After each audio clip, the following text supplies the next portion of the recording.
President Biden now sounding off on the gavel battle. He says it's flat out embarrassing. Watch. It's embarrassing for the country. I mean, literally, I'm not making a part of this. The reality is that, to be able to have a Congress that can't function is just embarrassing. We're the greatest nation in the world. How can that be? How can that be, sir? People voted for you. You can't function, and you're the president. Former President Trump says it's time to get behind McCarthy. And he said in all caps, quote, "Republicans do not turn a great triumph into a giant and embarrassing defeat. It is time to celebrate. You deserve it. Kevin McCarthy will do a good job and maybe even a great job." That's a ringing endorsement. Just watch.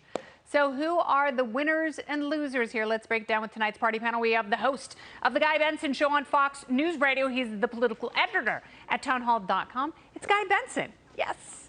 We've got radio host and Democrat strategist, a Fox News contributor, Leslie Marshall, keeping track of all of it. And our eyes down south, host of Radical with Shane Hazel. It's a podcast. You should know it. 2020 Libertarian Georgia governor candidate. 2022 Georgia Senate candidate Shane Hazel is back. All right, welcome everyone. Guy, I will start with you. So, number one, does Kevin McCarthy survive? Number two, if not, who gets the speaker's gavel, Guy? I have absolutely no idea. This is a dumpster fire. That is the colloquial term. The more wonky technical term is S-show. That's what's happening right now among these Republicans. I had a rank and file, high-profile member, Dan Crenshaw, on my radio show today who was just absolutely teeing off in the strongest possible terms against his Republican colleagues who are these holdouts. I mean, it's amazing to see how little sway anyone seems to have over anyone at all. The Democrats are over in the corner laughing. They love this. The Republicans are in disarray. And even former President Trump, they're like, hey, come get these ultra MAGA guys. These are your boys and a couple gals. Let's get them in line here. He equivocated last night a little bit. Was he going to stick with McCarthy? Then as you read from that post, he had two posts, doubling down on McCarthy, all in on McCarthy. Let's get together. Let's rally around McCarthy. And then the subsequent votes, all three of them, not a single vote moved. So it's completely out of control. Maybe they're going to have some productive talks, and they're having them right now, and they come back at 8 o'clock and pull a rabbit out of a hat, and things go on happily ever after.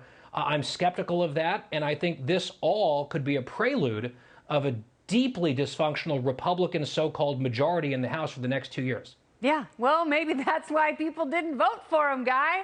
Maybe it doesn't mean any one thing to be a Republican or a Democrat. We saw the same thing in the Democrat Party. Leslie, I want to talk to you about the former president because, to Guy's point, he has been trying to rally these people. You say that Trump is hurting McCarthy. I think Trump is hurting himself because his voice no longer holds any sway over people who are desperately needed back in their caucus. Well, I don't think he's hurting himself. I think the reality is what you say is that he really doesn't have the influence that he used to have. He's history. It's in the rearview mirror, and he's not accepting that. I think just, even more so, you're proving that 20 people didn't, budge.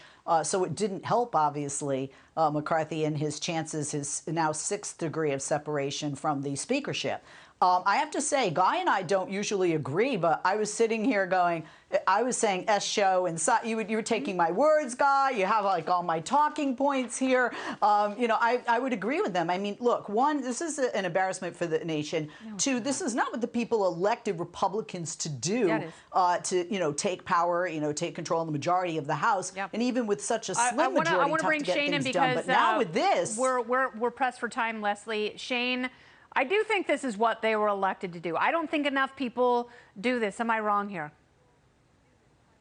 Yeah, this is an embarrassment. Joe is right. The sun shines on a dog's behind once in a while, and he is right. And if Joe Biden is calling you an embarrassment, you might want to take stock. Now, this is exactly, I think, what Republicans want to do. This is a mass psychosis going on in America. This is weapons-grade psyops. The Republicans lose even when they win, and that's the ball game. And this is what the GOP base is starting to figure out, is when these guys are elected or say, we're going to come up, we're going to show out, we're going to take the Senate, we're going to take the House, and then they show up and they don't have a plan 2 years in the making after COVID, you can bet and take it to the bank that this is on purpose to demoralize the base and send this country into further psychosis so that it can't stand each other. This is political theater. Everybody's tired of it. I hope they start jumping ship left and right.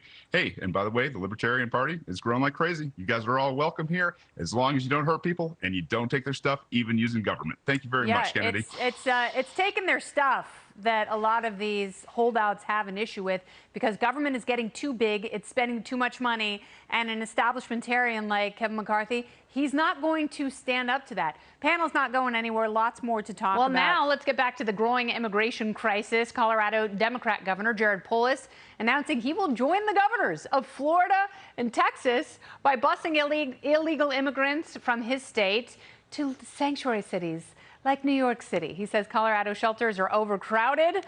New York City Mayor Eric Adams says the Big Apple is also full. Watch. We were notified yesterday that the governor of Colorado is now stating that they are going to be sending migrants to places like New York and Chicago. This is just unfair for local governments to have to take on this national obligation. Well, guess what? The federal government doesn't want to do anything about it. Just hours ago, the president telling reporters he finally intends to visit the southern border. Well, I intend to be a billionaire Victoria's Secret model. We'll see which one works out first. Does the Colorado move mean that Dems realize their policies aren't working? The party panel is back. Guy Benson, Leslie Marshall, Shane Hazel. Your take, Guy.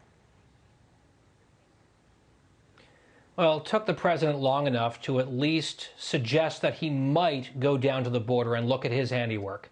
His policies are responsible for this absolute disaster. They have been for 2 years. I hope that if he goes, it's actually constructive. He talks to people, listens to people, and doesn't just have some drive-by photo op that's sanitized for him. I guess we'll see. But I'm so old, Kennedy, that I remember when it was Ron DeSantis or Greg Abbott or Doug Ducey busing migrants to sanctuary cities. People on the left and some in the media said, oh, this is human trafficking. I wonder if they'll say the same thing about the progressive governor of Colorado, who says there's no room here. Then the progressive mayor of New York City, there's no room here. These are sanctuary cities, sanctuary jurisdictions, Democrats who effectively support these policies.